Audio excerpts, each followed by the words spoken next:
ঘটনা হয়েছে আমার থেকে একজন বিএসএফের মতো ড্রেসপিনটা এই টেক শার্ট শুটু পাও দই না আছে একটা খাতা কলম লুয়ে আইসে আইয়ে তো আপনার এখানে তো সবই আছে আমার এই মালগুলা কিছু দেন এই আমি লিখছি লেখার পরে আমার কাছে তো আমরা গাড়ি আইব গাড়ি আইলে আমরা মাল লিয়ে যাবো টাকা টোকা লুয়ে আইব তারপরে আমার থেকে 400 টাকা নিয়েছে নিয়ে গেছে সামনে একটু আই আমি 400 টাকা দিয়ে দিচ্ছি আমার এতে ব্যাগ নিয়েছে ব্যাগ নিয়ে মাছের দোকানও মাছ কাটাইছে ব্যাগ থেকে বলে 4200 টাকা নিয়েছে নিয়ে এসে গেছে আই কই আর বদলুক আর আয় এইভাবে যদি চলে না সিসি ক্যামেরা এসডিএমের সামনে আমরা কী কইরা বাঁচুন চাইছোট্ট দোকান আমরা কীভাবে জীবনযাপন রক্ষা করুন এটা আমরা খুব কষ্ট এমন ধরনের বাচ্চাদের ইয়েটা বাইরে গেছে।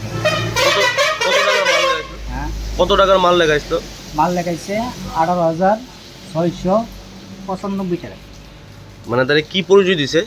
পরিচয় দিয়েছে বিএসএফ ক্যাম্পের ক্যান্টিনের মাল আর নেট চালা মেসের মাল। তাহলে কি বিএসএফ এর ড্রেস পরে ছিল?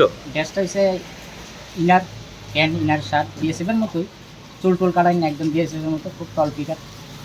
মানে এরকম কি শুধু আপনার মানে এই দুইটা দোকানেই করছে আর কোনো খবর পাইছেন নি? মানে আর কোনো ওখানে করছেন? আর কিছুদিন আগে বলে বিশ্রামর যেমন একটা ঘটনা হয়েছে শুনছি এরপরে আবার বিশাল করে বাজার হয়েছে একটা ফার্নিচার দোকানের ফার্নিচার আইন না গাড়ি দাঁড়া করে সেটা ফার্নিচারটা নিচে নিবো গিয়ে আনতে 9,500 নিচে মানে দেনা আছে এটিএমতে টাকা ফিরলেন না দিব তারা সাথ দিল যে অনলাইনে নিয়ে টাকা পেমেন্ট দিব কার্ডের দোকানে গেছে এত টাকা অনলাইনে দেওয়ান দিতে ক্যাশে দিতেই দিবি। মানে এই কয়েকদিন ধরে এরকম হইতাছে তো পুলিশের ভূমিকায় আপনি কি করবেন? পুলিশের ভূমিকা তো পুলিশ ভালো করে কাজ করলে তো এটি তদন্ত করলে ভাই করতে পারে পুলিশ তো এই তদন্তে যায় না তদন্ত করলে পুলিশ এইভাবে কি মানুষ করতে পারে না। আপনার কি নাম? আমার নাম রিপন সাহা।